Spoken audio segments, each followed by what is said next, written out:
Assalamualaikum warahmatullahi wabarakatuh dan salam sejahtera.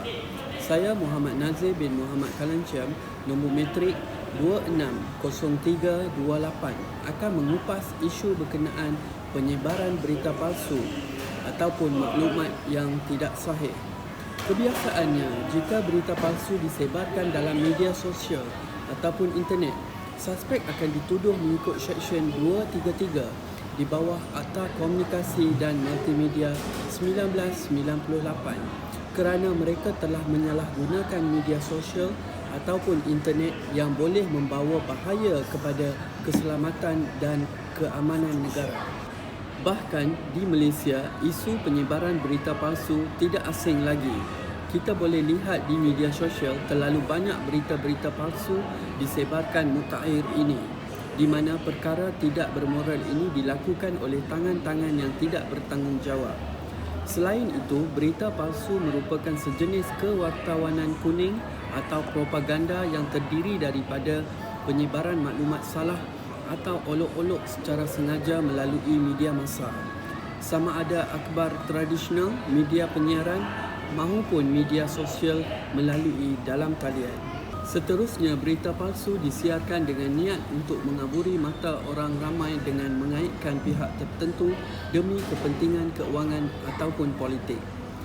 Dalam mempergiatkan usaha penguatkuasaan untuk mengawal penularan berita palsu demi kemakmuran bersama, Kementerian Kesihatan Malaysia telah mengambil pendekatan untuk mendidik masyarakat supaya tidak menyebarkan berita palsu semasa tempoh COVID. Berikut adalah langkah yang diambil bagi mengelakkan kekeliruan yang tidak diingini.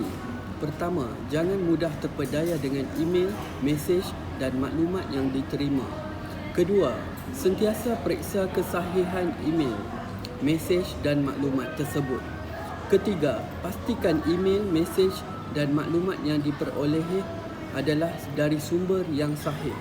Keempat, siasat latar belakang pengirim email, mesej dan maklumat atau penyebar maklumat. Kelima, ingat, bukan semua maklumat yang di internet dan laman sosial itu benar. Dan yang terakhir, jika tidak pasti, jangan kongsi. Semak di sebenarnya.my.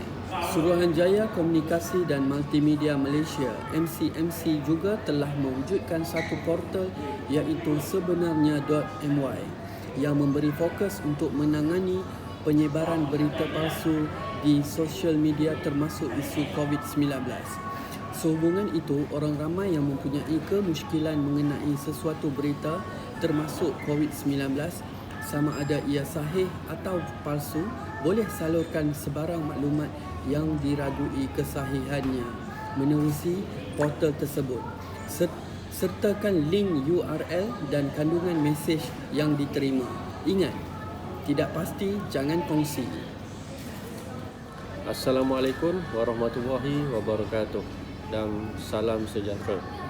Saya Muhammad Faizal bin Sulaiman, nombor metrik 259988. Di bahagian saya ini akan menerangkan tentang Akta Suruhanjaya Komunikasi dan Multimedia Malaysia 1998. Akta ini merupakan satu akta untuk mengadakan peruntukan Suruhanjaya Komunikasi dan Multimedia Malaysia yang mempunyai kuasa untuk mengawasi dan mengawal selia aktiviti komunikasi dan multimedia di Malaysia. Ia juga menguasakan Undang-Undang Komunikasi dan Multimedia di Malaysia bagi perkara yang berkaitan dengannya. Maka undang-undang ini dibuat oleh Seri Paduka Baginda yang di-Ketua Agong dengan nasihat dan persetujuan Dewan Negara dan Dewan Rakyat dalam Parlimen. Akta ini mula dikuatkuasakan pada tarikh yang ditetapkan oleh Menteri melalui pemberitahuan dalam watak. Dengan kata yang mudah, Akta Suruhanjaya Komunikasi dan Multimedia Malaysia ini merupakan undang-undang cyber yang mana ia memantau aktiviti-aktiviti dan kegiatan-kegiatan dalam dunia maya. Apabila sesebuah penulisan tersebut telah menyalahi undang-undang, maka ia akan diambil tindakan dengan mengarahkan ISP atau lebih dikenali Internet Service Provider dengan menyekat laman-laman sesawang yang telah menyalahi undang-undang tersebut. Di bawah peruntukan pencegahan yang dibenarkan oleh Seksyen 263 Akta Suruhanjaya Komunikasi dan Multimedia Malaysia bukan bertujuan menepis tetapi menegakkan dan menguatkuasakan undang-undang negara. Seterusnya adalah matlamat Akta Suruhanjaya Komunikasi dan Multimedia Malaysia. Yang pertama adalah menggalakkan dasar kebahasaan bagi industri komunikasi dan multimedia. Dan selain itu menunjukkan kuasa dan fungsi Suruhanjaya Komunikasi dan Multimedia Malaysia kerana Suruhanjaya Komunikasi dan Multimedia Malaysia ini sangat penting kepada sesebuah negara. Ia dapat membendung daripada penyebaran berita palsu dan maklumat yang tidak sahih kerana apabila penyebaran berita palsu itu berlaku, maka orang ramai akan percaya tanpa menyemat maklumat tersebut benar-benar sahih ataupun sebaliknya. Dengan wujudnya Akta Suruhanjaya Komunikasi dan Multimedia ini, pihak berwajib dapat membendung penyebaran berita palsu dan maklumat palsu ini. Kerana apabila maklumat palsu tersebut tersebar di sesebuah negara dan ianya tidak dibendung, akan berlaku penyebaran secara berleluasa. Akhir sekali, matlamat dasar kebahasaan adalah menjadikan Malaysia sebagai pusat tumpuan perkhidmatan komunikasi dan perkhidmatan maklumat dan juga kandungan multimedia yang sahih. Kesan penyebaran berita palsu iaitu terhadap politik, keselamatan dan ekonomi, yang mana melalui politik timbulkan suasana yang tidak stabil, politik negara jadi tidak seimbang, pembangunan negara jadi terbantut. Manakala daripada segi keselamatan menimbulkan rasa panik dalam masyarakat, menjadi punca pergaduhan, menimbulkan kekeliruan dalam sesuatu maklumat. Ekonomi merosakkan perniagaan orang lain, berlaku pembelian panik, berlaku penaikan harga barang runcit. Ini adalah yang kita dapat lihat kesan-kesannya. Assalamualaikum dan salam sejahtera. Saya Nur Muhammad bin Haji Omar, nombor metrik 260362. Seperti yang kita dapat lihat sekarang, media sosial adalah satu platform yang popular dan sering digunakan oleh masyarakat pada masa kini untuk penyebaran dan berkongsi maklumat, terutamanya mengenai isu-isu semasa. Namun, terdapat individu yang tidak bertanggungjawab berkongsi berita palsu dan juga fitnah melalui platform ini.